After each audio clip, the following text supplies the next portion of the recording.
బ్రహ్మార్పణం. ఆత్మబోధ విడువవలదు.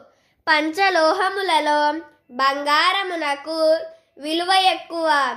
అదే విధముగా ఈ జగత్తులో విలువైనది అంతటా నిండియున్నది అయిన ఆత్మకు విలువ ఎక్కువ. నేను దేహానికి సంబంధించి లేను. నాకు ఆది అంతం లేదు. నా మనస్సు బుద్ధి బ్రహ్మంలో లయం అయ్యాయి. నా లోకమే వేరు. నేను నిత్య నిరంతరం ఆత్మభావనలో ఉంటాను. ఏమీ గుర్తులేదు. కానీ అవసరానికి బ్రహ్మం అన్నీ గుర్తు చేస్తుంది, మరిపింప చేస్తుంది. కలలాంటి జీవితంలో బ్రహ్మంగా నేనే అంతగా ఉన్నాను. బ్రహ్మార్పణం.